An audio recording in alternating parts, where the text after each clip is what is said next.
Pona bolingo na yo otalisi biso pe pana biso ya ko pona biso Seigneur notre Dieu pour disposer biso na kati na émission oyo Yesu Christo Père éternel pona tina pour utiliser biso pona kopambola peuple na yo Nzambe pona tina kolobela biso nyonso Nzambe na nzela na liloba na yo Nzambe par le Saint-Esprit.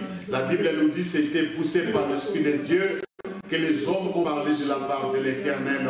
Yangote komiti kana maboko na Nzambe na disposition na yo kosenga ete kaka molimo mosantu molimo na Nzambe na bomoi elobisa biso esunga biso kotote asango malamu ya bokonzi na Nzambe sango malamu ya Nzambe na bomoi sango malamu ya Yesu Kristo pete mabota nyonso eyoka mongongo na Nzambe mabota nyonso epambolama mpe kangolama na maloba na Nzambe na pokwa na lelo Nzambe tikete biso to disparaître kasi Yesu Kristo na kati na mission na yo oyo ya 100% Jésus Christ oparaître na peuple na yo omonisama Nzambe na nzela na biso na peuple na yo Nzambe na nzela mateya oyo ete libota na yo Nzambe biso nyonso toyoka yo yaka ko utiliser biso puissamment lokola baumbu na yo Nzambe basali na yo pete peuple na yo Yawe na pokwa oyo to pambolama tozala édifier Père pete ba vie na mabota nyonso ekangola mapeza la restaurer na nzela maloba na yo tikete Nzambe vérité maloba na yo ekoka ko franchir ndeko moko na moko mabota nyonso pete libota na yo ya solo ezala vraiment libre ezala délivré ezala béni to commission to pambolio zala alpha Yahweh zala Emmanuel katina biso Nzambe katina biso pezala omega na mateya pokwa oyo nyonso Yahweh Nzambe na kombo na Kristo za kwa lokumu na Nzambe na kombo na Kristo tolobi gloire et louange à toi Seigneur Jésus-Christ. Au nom de Jésus-Christ, amen. Amen. Amen. Amen. Shalom, shalom, shalom. Shalom, esika nyonso bozali libota na Nzambe topesi Nzambe merci topesi Nzambe merci kobo santé tozana mois d'avril to kanisa kufa pe lisekwa na Yesu Masia ya moye bisiso na Jean 10 alobi te yazali bon berger aya ki kwa pesa bo moina ye aya ki kwa pesa bo moina ya pesa vie na ye po yo zala isu na pasi tena ngate meto zwa bo moya lobi to zwa bo moya c'est que tozali ya kokufa papa ni boso lobi bo moya zala kita lobi parce que po bo zwa bo moya oh de komolinga me po yo zwa bo moya papa po yo zwa bo moya musali na Nzambe kana zwa bo moya de komolinga me Nzamba pambo la bino sika nyonso bino bozali Nzamba zwa lokumpo na mukona lelo za lesengo se détendre Nzamba sali yo na ngai ngolu eza Nzambe malamu aza powerful Lord nde to baka mikolo nyonso kombo na Yesu lokumu mususu amona na kite ayebisi biso déjà clair bon Nzambe wana oyo kolinga mi malambo olo ba bimu yibia yaka kako ay gorge apo mayoka na mission na ye mais ya ki po pesa biso bon moy kombo na Yesu lokumu nga Nzambe wana musali na Nzambe prophète na Nzambe na lobi shalom shalom papa shalom musali na Nzambe maman Marie shalom maman amen amen expression na Nzambe na poko ndelo papa question est très bien parce que tu es ngolu vraiment tu trouver ngolu côté pas na Nzambe d'abord ya kozala na maboko na Nzambe pe kozala na bomo melemo na biso bomo na biso eza na maboko na Nzambe et toujours dépendre na Nzambe kati na mokili oyo yango lokola sali biso ngolu ya coexister pe na kozala utiliser na emoko to trouver grâce na kozala liboso ya libota na Nzambe bana na Nzambe bele o bino bozolanda biso pe bokolanda biso kaka parce que émission ko ezali 100% Jésus-Christ émission ya Yesu Kristo yemoko to tondi na sengo pona ngolo tozui po ete Nzambe na ngolo na ye na bolingo na ye na makoki na ya molimo santo a utiliser biso na pokwa oyo pona lipamboli ya libota na ye o bazolanda biso pe bakolanda biso kaka na kombo na Kristo donc impression eza esengo pe gratitude et pas Nzambe na bomo oyo tozosalela kombo na ye El Shaddai le Dieu tout puissant gloire à Jésus. Jésus-Christ. Amen, amen. Libota na nzambe nzamba zwa lokumu sana nzambe nzamba zwa lokumu makasi na mi e precieux singereza kaka yese. Parce que osalela nzambe ya monde leki nzamba zwa lokumu balinga mikati na kole silence biso tozali papa vana pesa o maloba na yebi témoin recap mukie. Gloire à Jésus. Na okolo ba mwa mukie loko nini lobaki ezali to last week to monaki semaine passée. Moi mukie to okolo bakana mukuse loko nini nzamba lobaki biso semaine passée to mone papa déjà lobaki obeteli biso kana mwa mukuse.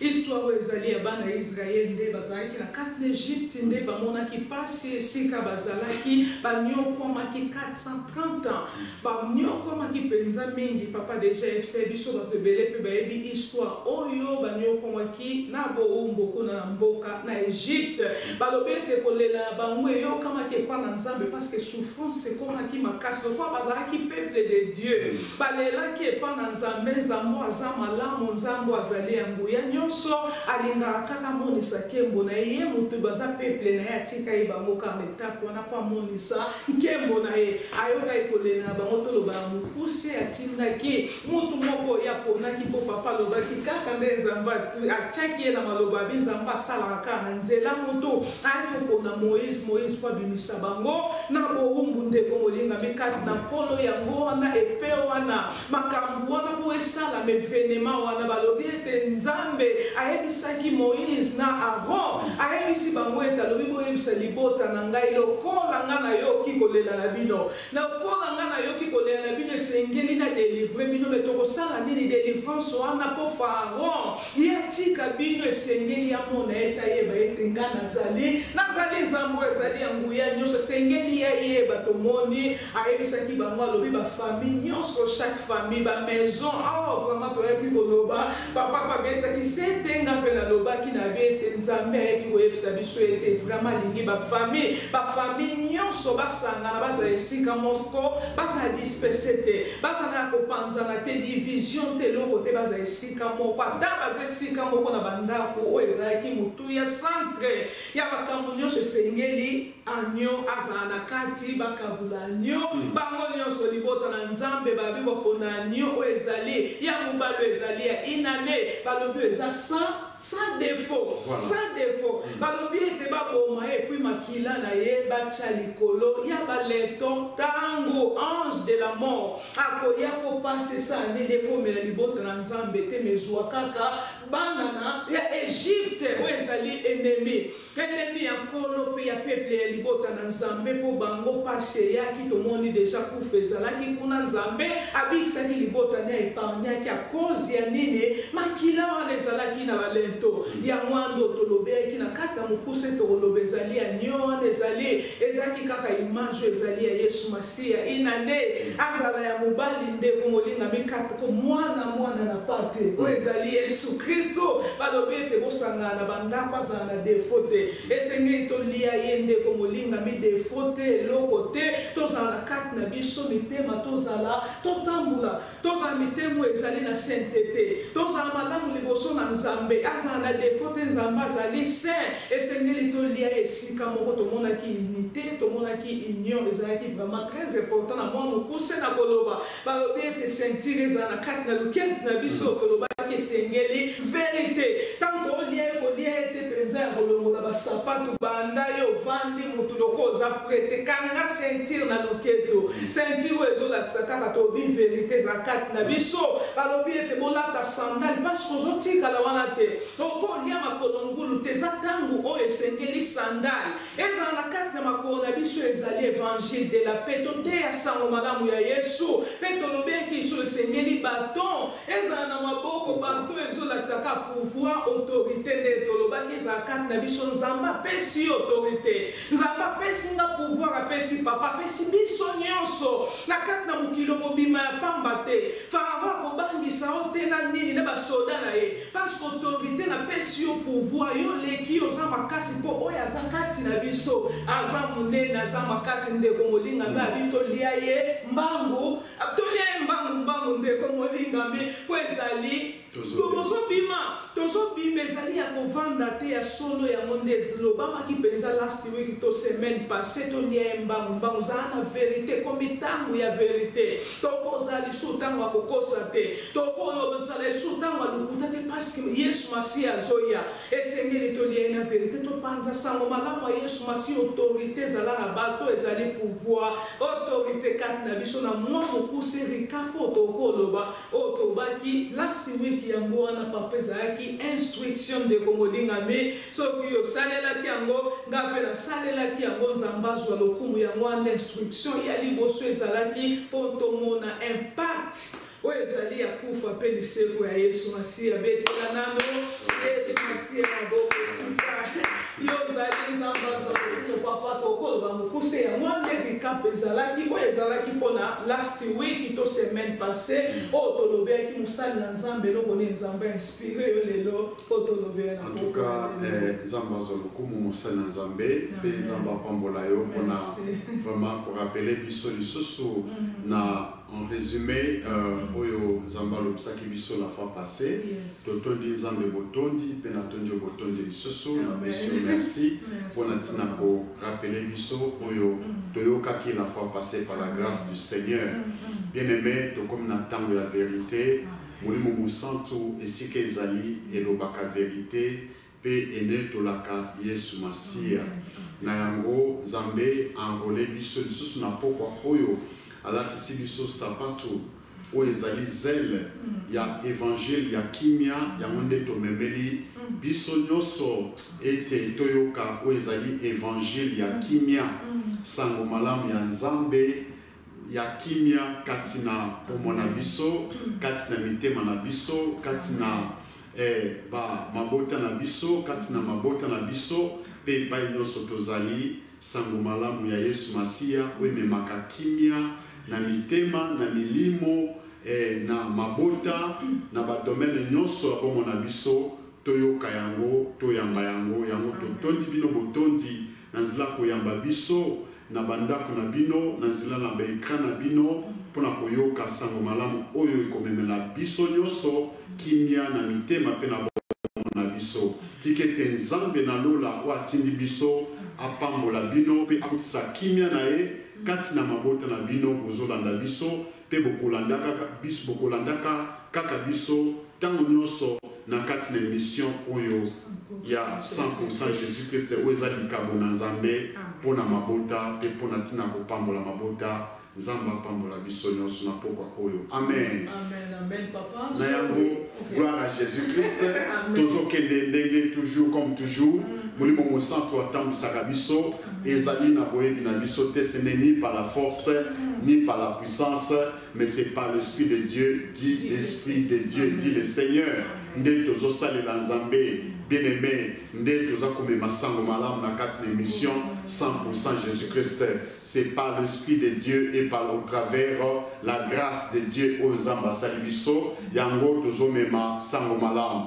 tika ete nzambe apambola biso nyonso sango malamu oyo toye nango na pokwa oyo ezali ya kocontinue na oyo etali na thème na biso oyo tobandaki nango tokolobela toujours sur l'impact de la Pâque dans nos vies tokolobela sur l'impact de la Pâque dans nos vies.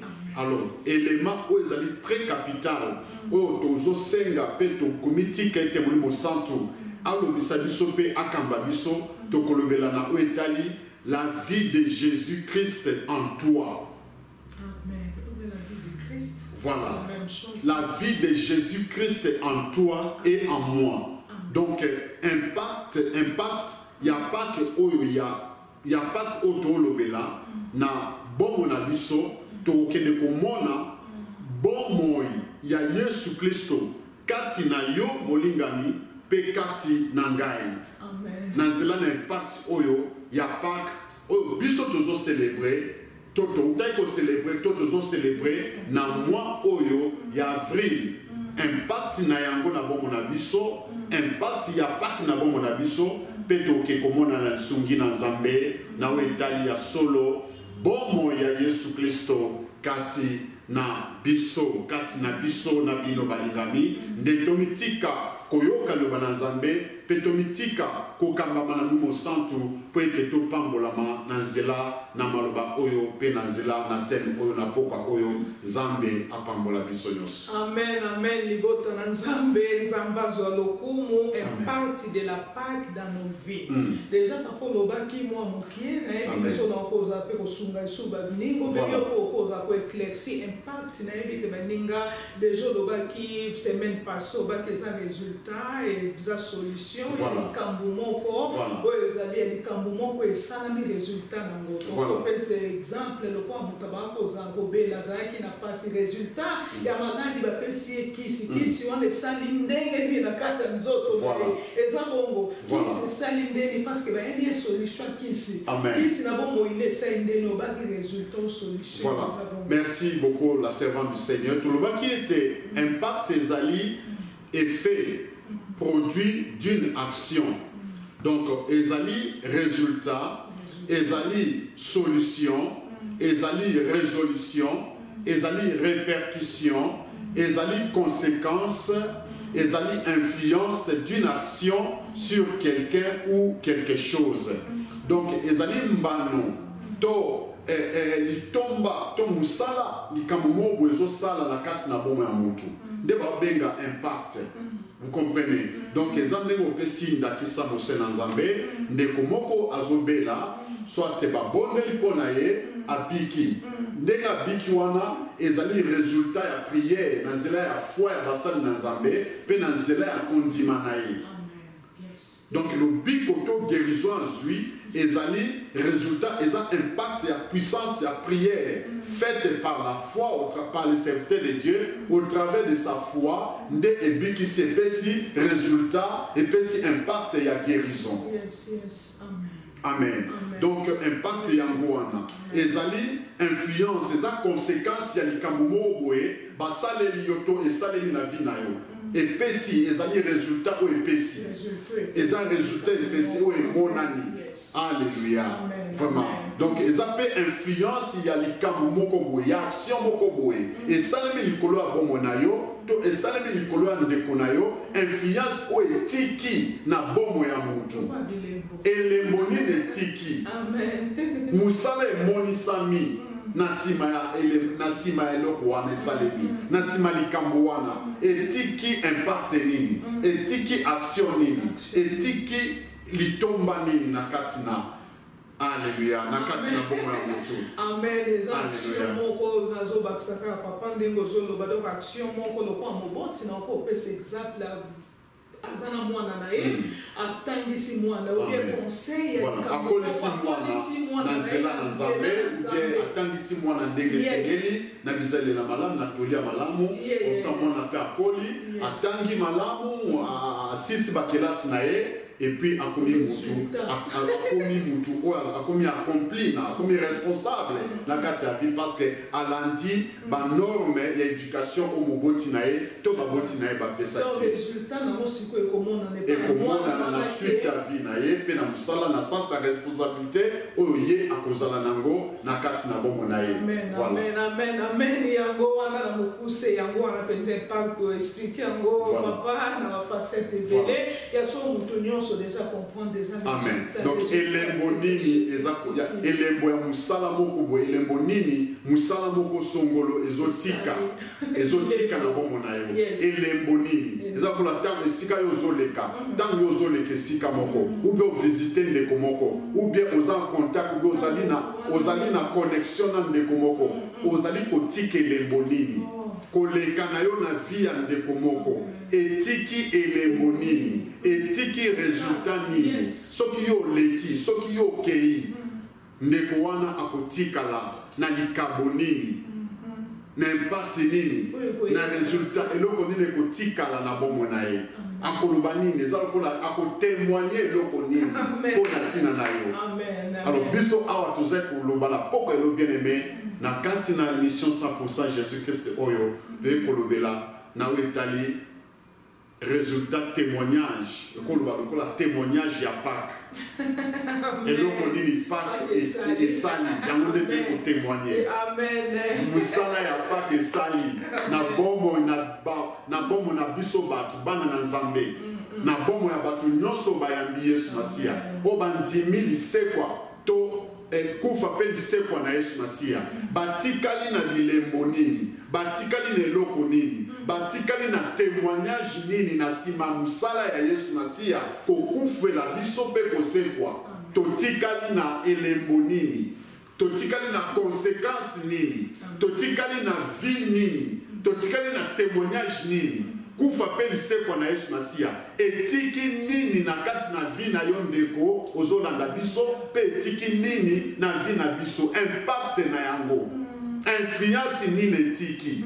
Est-ce que memaki changement et loko nini memi et transformer vie na yo na domaine nini? Mbano nini etiki na bomo na yo? Otikali na témoignage nini et modifier vie na yo na domaine nini? Et bongoli eloko nini na bomo na yo? Yo mutondimeli musala wana ya Yesu Masia, to lisekwa na Yesu Masia. Etiki nini musala Yesu Kristo asala ki nekulusu? Eloko nini etiki ya solo penza na bomo na yo? Kona ntandengo ozalaki liboso na ndengo oza sikoyo. Musala na Yesu Kristo na ekulusu. To kufa na ye, to lisekwa na ye. Eloko nini etiki na bomo na yo? Etalisi nini penza na bomo na yo? Na kati na vie spirituelle na yo, na kati na vie physique na yo, na kati na vie sociale na yo, na kati na vie professionnelle na yo. Kufa pe lisekwa na Yesu. Etiki bilembo nini? Ebongoli yo na domaine nini? Emeni changement na domaine nini? Litatoli nini etiki na bomo na yo? Tango mokili ezotala yo, tango Nzambe azotala yo o atindaki Yesu, tango pe milimu mabe ezotala yo, eza ko constate changement nini, différence nini oyo ezali kozala remarquer na vie personnelle na yo, na privé tout comme en public. Changement ya vie na yo par rapport ya kufa pe lisekwa na Yesu Masia ezali na niveau nini, ememi nini, ezomonisama ndenge nini? Différence wana na yo mutondimi musala ya Yesu Kristo kufa pe lisekwa na ye ezomonana. Différence wana ezomonana ndenge nini? Changement na vie na yo ezomonana na couleur nini, na façon nini, na qualité ya vie nini, na domaine nini oyo yo moko fandi bozo tatolo di non lokola peza na tali nde nazalaka pe na moni nde naza sikoyo lokola na ndimela Yesu Kristo oyo akufa pe asekwa ngai moko batu nanu te, ngai moko nazomona changement na vie nanga pe naza na litatoli. Batu nanu bamoni te mais yo moni po yo ndo yeba kotatola mutu liboso parce qu'il s'agit de la Pâque entre toi et cette Pâque là, entre toi et Christ. Yo moko tatola na sima baba tatola na Amen. Nanzela na yo. Amen. Alléluia. Yo moko za na litatoli personnel. Ya monde na lisungi na Nzambe bien-aimé. Tokomona na poko lelo. Alors tolobaki susu ete Pâque ezali kufa pe lisekwa na Yesu Masia. Amen. Amen.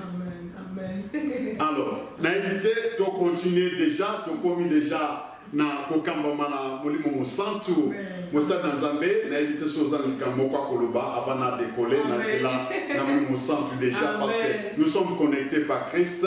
Alors Nzamba sunga biso ko été to continuer ko loba Nzambe à mettre biso à cœur. Amen. Amen. Nzamba comme papa ndenge olobi kaka donc définir kaka na mokuse ezali kaka kufa pe lisekwa na Yesu Masia. Yango ndo définir sikoso na comprendre kufa pe lisekwa ya Yesu Masia akufa ki aselusi biso. Siko to mon impact na mona ba vie na biso to continuer de Saint-Esprit akosunga biso. Gloire à Jésus. To ko ipe ko rappeler bien-aimé balinga bindenge mosena Nzambe autaki ko yebisa biso ete na mboka na Égypte pour na ba juif o bafanda ikuna pendant très longtemps Pâques eza ko signifier et pour les juifs ndenge bango bazalaki épargné na kufa na nzela na ange destructeur. Alléluia. Pe bazalaki vraiment na kati na esclavagisme, pe na kati na servitude na kati na Égypte. Pe baebaki na kozala délivré na maboko na Pharaon, pe baebaki na kokende vraiment kobima en Égypte pour na tina été bakende ko adorer Nzambe.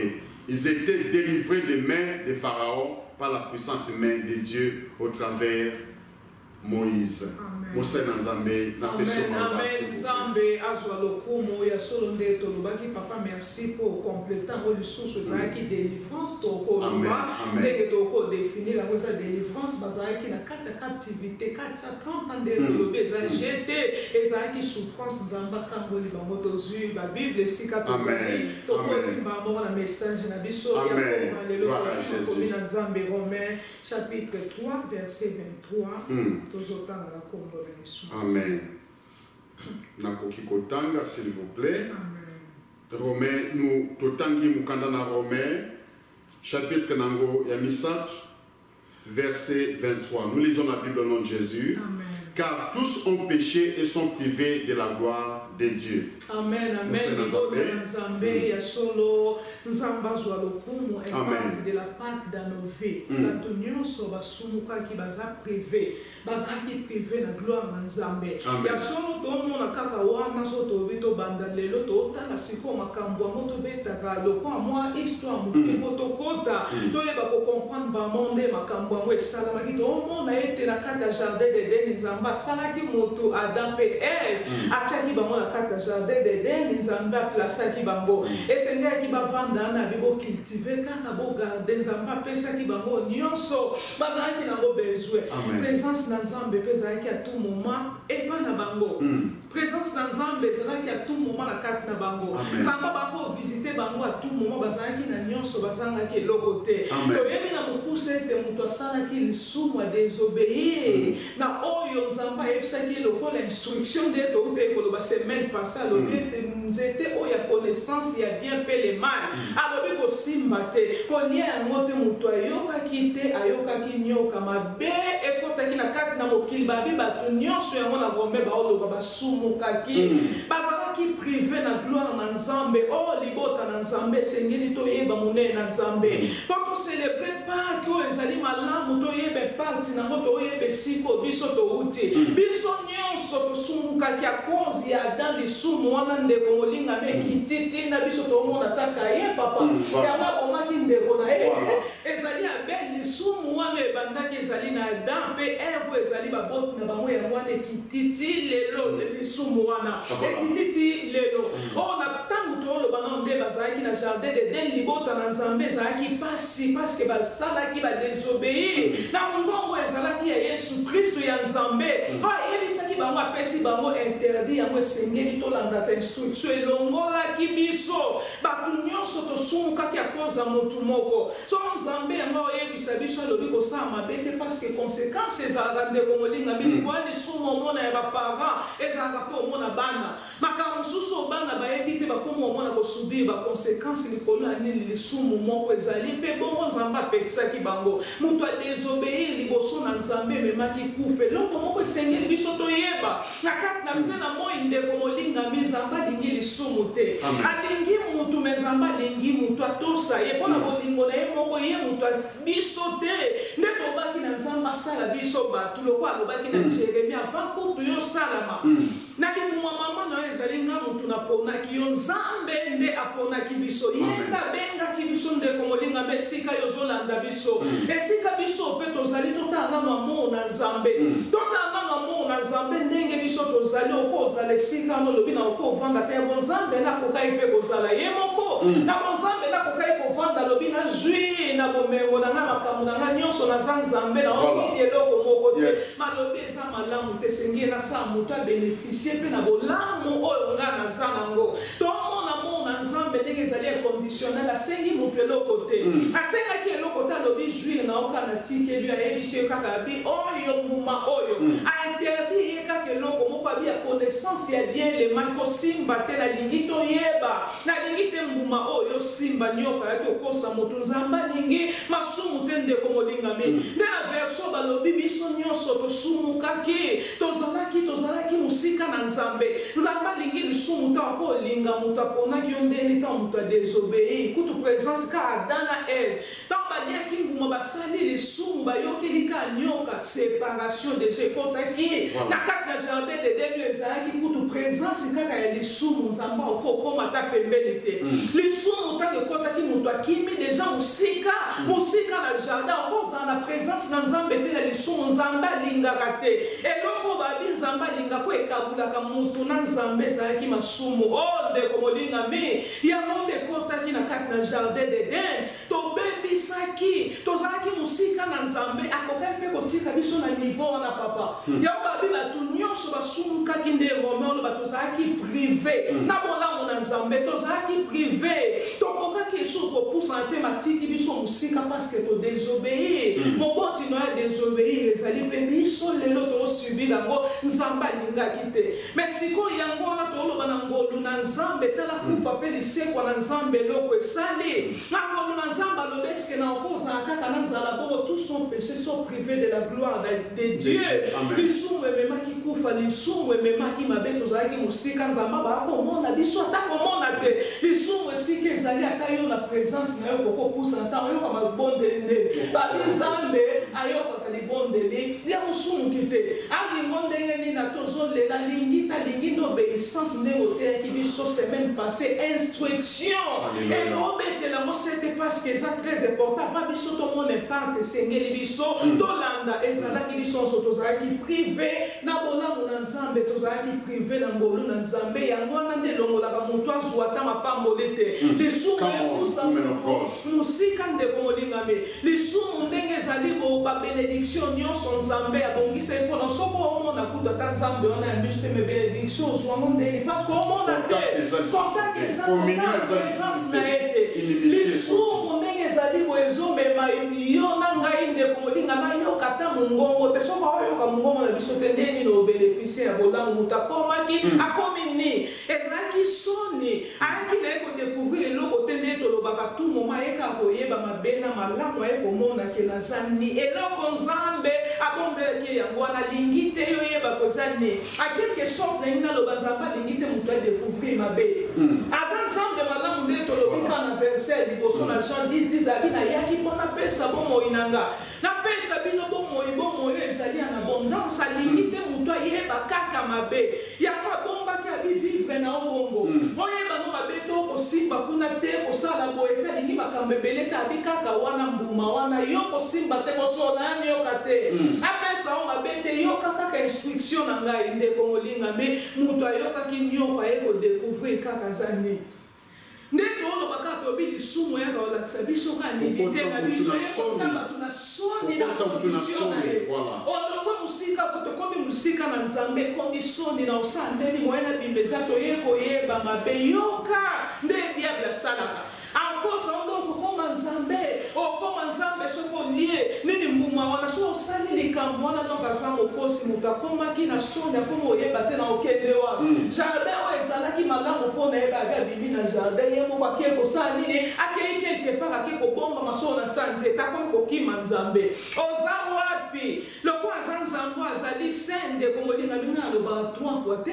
papa azali plus que 3 fois lisumu yango moso ekoti na via motu yango moko ekimisaka motu nzambe alobi eloko te eloko moko te ka présence ya lisumu ekimisa okoka te deja découvrir ke ekomi kokimisa yo mosika na nzambe moto aza esu kimia te ndeko molinga mipoto okima te parce que so oza mosika obénéficie te soki oza mosika impact oyo ekomonana te sengeli ozala na alliance nga mpe nazala na alliance na nzambe moto akimi mosika babien nyonso ezalaki mpo na ye oyo nzambe abongisaki mpo na ye moye azwa yango eza te parceke alongo esika nzambe obetoloba ndenge mosusu na limite oyo nzambe atiaki ye limite oyo atiaki esika nzambe atiaki ye oyo ayebaki esengeli nga na kuta mpo bénéficie esika wana moto alongwe eske limite wana so olongwe oko bénéficier sur la bolamu wana te ya monde to la ki sa ta communion elongwe entre mutu na nzambe communion elongwe papa entre mutu na nzambe communion elongwe ekomaki passe ekomaki désolation esengelaki quelque chose esalama ata ndenge nini okolela ata bénédiction kwa baprofète abali tokokaki kozwa te parce que communion de papa olobi ezalaki lisusu te ezalaki pasi yango tokokontinue na 1 Jean chapitre 2 papa. Gloire à Jésus-Christ. Gloire à Jésus-Christ. Gloire à Jésus-Christ. Nous pouvons prendre le livre de 1 Jean, chapitre 2, verset 2. Amen. 1 Jean, chapitre 2, verset 2. Il est lui-même une victime expiatoire pour nos péchés, non seulement pour les nôtres, mais aussi pour ceux du monde entier. Amen.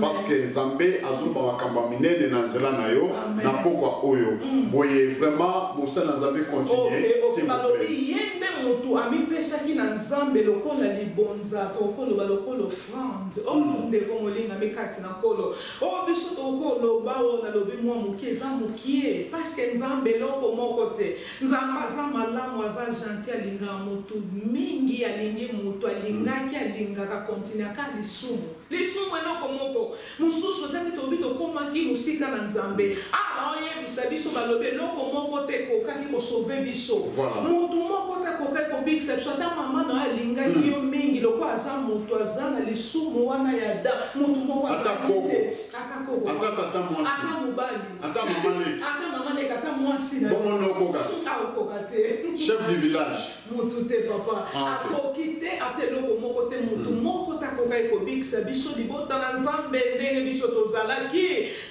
na pasi ndeko molingami absence ya mutu alingi yo abongisi nyonso Nzambe azali le bon berger tobi na Jean 10:10 aza musika na yo aza musika na nga désolation eza soni minute muki ata 2 secondes kaka batika biso ezali pasi balobi sikona bolingo na ye kaka ye moko Nzambe eza mutu te parce que mutu amonanaki te yango Jean na lelaki babi mutu amonani te mutu moko te amonani kwa sauver libota mutu amonaki tata mutu alingi yo kochelike na mutu te kolinga mutu te koleka Nzambe ndeko molingami kati na nkolo Yesu Masiya aza molingami malamu po alandaka mutu esika nyonso yo azali Nzambe malamu po mona impati ya kufa mpe lisekwa na Yesu ezali paki na mokuse na kati ya bomoi na biso esengeli oyeba mosala asalaki sa mutu atinda ye ata mobota ata mwasi ata mobali na okoloba na seli yo mpe mingi yo okopesanga boyeme biso tosengaki ye te tozalaki mosika matiki biso na condition tozalaki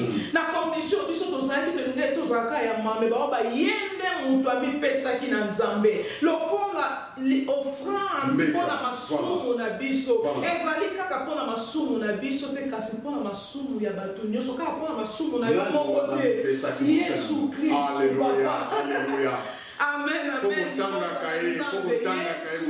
Kristo Yesu Kristo amipesaki toloba offrande ezali volontaire oyo ezali volontaire bakangaki yango na makasi te bakangi ye na makasi te ndeko molingami moto azalaki Nzambe yoka makambo Nzambe bolamu na ye oyo avandaki ye Nzambe azalaki Nzambe na bonzambe na ye ntango lisumu ekotiaka bwena motu me ya bolamu na ye kwa sauve humanité alobi baza nzoto oyo na kata chiena obikisa bango ndenge esengeli nga mpe nakoma motu lokola bango ndeko molingami tala mona Nzambe toyokolobelo na mokolo lelo ya Pâques alobi na osali lokola motu moko aza na dimension aza na niveau moko très élevé papa mikitisi lokola mwana moko maternel naloba nde biso tozalaki ada misu lokola motu papa ya soni sikoyo na niveau oyo azalaki amikitisi amikiti na kiti no ya avandaki ya lokumu alobi mpona sauve bango mpona ya kobikisa nakoma na niveau moko na bango kani akosala ngo atiki lono ofrande oyo baoloba babe amikomisi ofrande mpona masumu ya yo kaka te ya mokili mobimba na ketemanya leli tomoni pasi kuna bakoyeba pasi nini souffrance nini moko nini esengela leka nango ya bakongo ya baluba ya batetela ya bangala bambunza mokili mobimba mikolo nyonso papa ndenge olobi elinga eza ndenge namoni alobi charge wana na osali babi makila na ye azomonde ya makila na ekiti abimaki lokola bipesi lokola offrande ye moko volontaire ndeko molinga me mpona masumu na biso papa que Dieu soit béni. Bien-aimé, Yesu Christo amipesi lokola mbeka ya solo kitoko pona tina ya kobikisa mokili mobimba impact oyo ya Pâques na kati na bomo na biso eloko ya liboso ezali epesi biso salut tozwi salut na nzela na Pâques tozwi salut na nzela na Pâques eloko nini ezali salut ezali le fait d'être délivré le fait d'être délivré du danger de la mort, le fait d'être sauvé de la mort et de la mort éternelle pour obtenir les dons de la vie éternelle. Vraiment, tout ça qui est épargné, tout ça qui est sauvé, tout ça qui est échappé à la souffrance éternelle. Il y a Koufa, il y a Libela, il y a Amna Bisso en enfer. Alors, Yesu Massia a fait son salut, a sauvé Bisso dans la mort éternelle, paix, dans la souffrance éternelle. Il y a des choses à la locale, ben pacte, il y a Pâques. Donc, sauver quelqu'un, c'est délivrer et les protéger ou les protéger. Bien aimé dans le Seigneur, ce qui toquait dans Romains 5, 10, ce qui toquait dans Romains 5, 10, s'il vous plaît. Ma commune dans Zambé, je sais biso. Tozota là, impact, impact, il y a été tozu salut. Impact, nous sommes dans Romains 5, verset 10. Amen. Tozotanga wakomi na Nzambe na Romains chapitre 5 verset 10 tozotanga balobi car si lorsque nous étions ennemis nous avons été réconciliés avec Dieu par la mort de son fils. Alléluia. Awa Bible de sa biso été Yesu Christo aebaki na ko réconcilier biso. Ça veut dire quoi? Boyokani oyo ebaki na kokata na biso na papa na tata Nzambe Yesu Masia nazila kopesa biso lobiko na ye aye ko zongisa biso boyokani na Nzambe aye ko réconcilier biso na Nzambe en tant que bana na Nzambe aye ko réconcilier biso. Donc impact ya mibale tozui réconciliation tozui boyokani communion to perdaki to zonga. Amen. Communion ya sika ezongi na tata Nzambe na nzela ya réconciliation o tozwaki na nzela na Yesu Masia.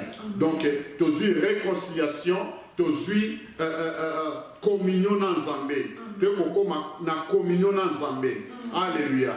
Donc tokoma ki réconcilier na Nzambe tata na nzela ya kufa pe lisekwa na Yesu Masia. Bien-aimé, nous avons obtenu la vie en nous. Toyi pe kozwa bon moi, tozui bon moi.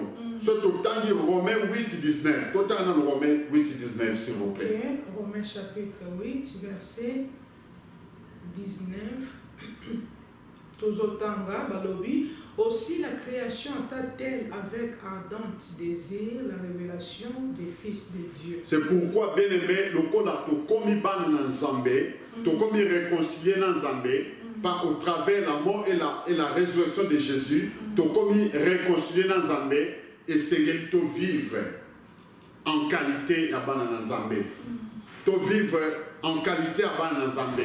Veut dire mokili ezali posé là. Vraiment révélation Yabana Nzambe. Comment Dieu veut se glorifier au travers les enfants de Dieu.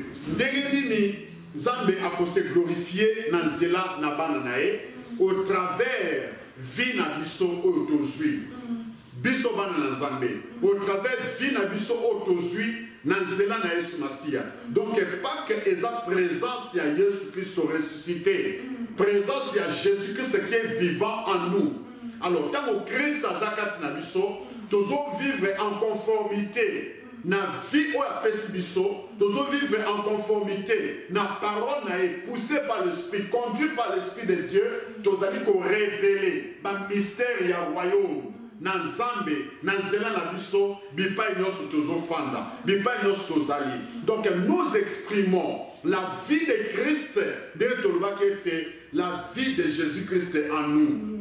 L'impact de la Pâque dans nos vies veut dire la présence de la vie de Christ en nous. Oh, nous vivons mikolo nyonso, nous exprimer, nous expérimenter mikolo nyonso na vie na biso ya mikolo nyonso. Tant nous vivre la personne de Christ en nous, mokili ezomona révélation pesa ya biso bana na Nzambe. Eza ko identifier biso, mokili nde ko identifier biso que toza bana na Nzambe. Pena moko na Antioche, ba ki na ko identifier ba disciple ya Yesu Masia. Non, ces gens sont mis à part. Ces gens sont des gens extraordinaires parce qu'il y a un Dieu en eux. Il y a un Seigneur qui vit en eux, qui parle en eux, qui agit en eux, qui agit par eux, qui se manifeste au travers de leur vie, au travers de leur style de vie, au travers de leurs actions. Bien aimé, na moment wana Nzambe a se glorifier. Quand est-ce que Nzambe a se glorifier? Quand Christ va se manifester au travers de notre style de vie, de tous les jours, partout escabiso nostozali. Ozana na mboka nini, ozana na musala nini, ozana poste nini. Si Christ est en toi, il faut vivre à gloire na Nzambe et se manifester na domaine na vie na yo, na famille na yo, na ndaku na yo, na environnement na yo, na musala na yo, na poste musala na yo. Alléluia. Na vie na yo sikozali. Si Christ est en toi, ce n'est que la gloire de Dieu qui doit se manifester. Makambu ya sonne comme on s'amate. Makambu ya découragement comme on s'amate. Makambu ya kokabone comme on s'amate. Mais c'est la gloire de Dieu qui va se manifester. Le Shekinah, la Shekinah de Dieu qui va se manifester. C'est alors que Yesu Christ a zolo balabiso na Jean 14 et 12. Tout en la côté, tokende, to avancer. Jean 14 et 12, s'il vous plaît. Jean chapitre 14. Jean 14 et 12. Chapitre 14, verset 12. Babi, en vérité, je vous l'ai dit, celui qui croit en moi fera aussi les œuvres que j'ai fait. Et il en fera de plus grands, parce que je m'en vais au Père. Bien-aimé, l'impact de la Pâque, c'est Jésus-Christ en nous. Jésus-Christ vivant en nous. Jésus-Christ étant la vie abondante en nous. Alors, dans Wazakati Dabiso, ba œuvre ya gloire na Nzambe ezomonisama. Alors, tokosala même Yesu Christ yemoko alobaki avant kende. Alors, bike oyo azondimelanga, ça veut dire quoi? Oyo azana ngai, oyo azo vivre na kati nanga, onga aza kati na ye, ye pa za kati nanga, toza moko na ye, akosala misala minene, o ngai Yesu Masia, onga nazali Seigneur, nga o nazali Sauveur, nazo sala, pe akosala koleka ngai. Ça veut dire que misala na yo kosala, et kozala misala ko sauver. Ce qui Christ a ko sauver, yo peut ko sauver. Ce qui Christ a ko prophétiser, yo peut ko prophétiser. Ce qui Christ a ko sepouisa batu, yo peut ko sepouisa les œuvres de la gloire de Dieu. Dans le sens que on va voir la révélation des fils de Dieu. Jésus-Christ était le fils de Dieu, il est aussi Seigneur. Nous allons voir dans ta vie et dans nos vies la révélation des fils de Dieu. Comment Dieu est en nous, comment Dieu se manifeste. Christ est comme Azalaki, avec un miracle, un prodige. Dans les œuvres de la gloire de Dieu. Et vous avez œuvre, oh yes, vous avez ça. Et vous avez œuvre, oh yes, vous avez accompli. Bisopé te accompli yango. Mais Yesu Père l'obété, il en fera de plus grands. De plus grand que on y a zeko sala, toko sala koleka, Yesu Masia. Alléluia. Gloire à Nzambe komoni sama. Shekinah Nzambe komoni sama. Shekinah Nzambe komoni sama. Prospérité kozala ya kosenga susute. Richesse et changement et kozala ya kolukate. Grandeur et komoni sama. Parce que la gloire de Dieu, la Shekinah de Dieu, ils ont moni sama. Élévation, grandeur, makambo minene. La puissance de Dieu est comme on le sama. parce que Christ est vivant en nous. C'est pourquoi l'impact de la Pâque, c'est la vie de Jésus-Christ en nous. Parce que tant que Jésus-Christ a son monde, les Jésus-Christ sont là-bas, et ils allaient accoufater, mais ils allaient ressusciter, puis ils allaient vivant. Christ en toi, l'espérance de la gloire. Quelle est cette gloire? Cette gloire, ça sera de manifester les grandes œuvres de Dieu, la puissance de Dieu. Tant que Yozoloba, Likambezo Salema, tant que Yozo déclaré, Makambezo Salema, bien-aimé dans le Seigneur, ce que nous tomons la gloire et en Zambé, ce que nous tomons la miracle, tu as réalisé réellement que Jésus-Christ est en nous, et lorsqu'il est en nous, nous avons l'espérance de la gloire, nous avons les devoirs, nous avons l'accès aux choses glorieuses. Okole na le susute okoyemba banzembo amawate okobi tunate yeso za wapi okotunate nzambo tikinga pona nini parce que en ce moment là nzambe yemoko Jésus-Christ qui est vivant en toi a se manifester na ba prodige oya kosala katina vina yo katina vina ngai. À cause du temps bien-aimé, c'est ça la Pâque, c'est ça l'impact de la Pâque. L'impact de la Pâque, c'est la présence de Jésus qui est vivant en toi et en moi. Alors, quand Jésus-Christ est en toi, il est vivant en toi et il est vivant en moi. Ce qui reste à faire, c'est de manifester sa gloire. Parce que Jésus-Christ qui est vivant, il est glorieusement élevé. Et nous aussi, nous serons élevés avec les grandes œuvres, les grandes choses que ce Jésus-là qui est vivant en nous va réaliser tous les jours de notre vie. Alors, place à couler les insultes. Place à s'inquiéter, les œuvres glorieuses de Dieu, dès qu'on s'est manifesté, Katina vie, Nabiso, Nabino, Ticket Zam, Ticket Zam, Ticket Zam, Apambola Malobanae, P. Apambola Biso, Nakombo Christo. Amen, amen, amen. Nzambe azwalokumu, libota na Nzambe, Nzamba azwalokumu. La vie de Jésus-Christ. La vie de Jésus-Christ. L'impact de la Pâque dans nos vies. C'est ça l'impact de la Pâque dans nos vies. La vie de Jésus-Christ en nous. C'est la gloire, gloire sur gloire. Les œuvres glorieuses de Jésus en nous. Il y a des impacts à Pâque. Parce que Jésus-Christ est vivant en nous, c'est celui qui se manifeste tous les jours par des prodiges et des miracles pour la gloire de Dieu. Amen, amen.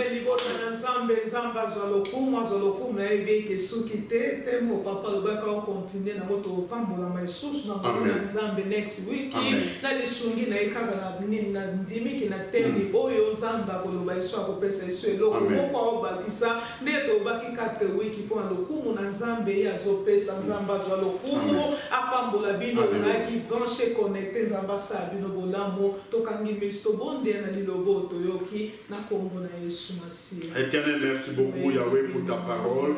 Que Yahweh mon Dieu, que tu as parlé à ton peuple au travers de nous ce soir. Nous n'avons fait que trouver grâce au devant de toi pour transmettre ta parole à ton peuple. Seigneur, nous l'avons fait avec amour, éternel Dieu mon roi, et avec esprit de vérité. Seigneur, disposé entre tes mains, Seigneur, pour que tu puisses bénir ton peuple, pour que tu puisses nous utiliser. Yahweh, nous croyons avec l'aide du Saint-Esprit que tu as parlé à chacun et que cette parole produise des fruits dignes de la repentance et que, Seigneur, ton peuple vive ta présence, Jésus-Christ, qui puisse produire des exploits. Yahweh, mon Dieu, mon roi, les prodiges, Jésus, car tu es vivant en nous. Yahweh, tous les jours de notre vie, Seigneur, que nous puissions vivre tes miracles, des grandes choses, Seigneur notre Dieu, selon ta présence dans chacun de nous, Seigneur. Merci que toute la gloire te revienne. Merci que le nom de Jésus soit élevé à jamais dans nos vies et dans la vie de chacun et dans cette émission 100% Jésus-Christ. Jésus-Christ, toi qui es vivant, agis et agis puissamment pour ta gloire et glorifie ton Seigneur dans nos vies. Nous avons ainsi prié au nom de Jésus-Christ. Nous disons merci Seigneur Jésus-Christ. Au nom de Jésus-Christ. Amen. Amen. Amen. Libota na Nzambe, Nzamba pambola bino alobeli biso nyonso ya mutu ezali kotia na misala o Nzambe alobela biso à tout moment pour na poko ya lelo biso na papa tolobi. Bye bye. Que Dieu bénisse au nom de Jésus-Christ.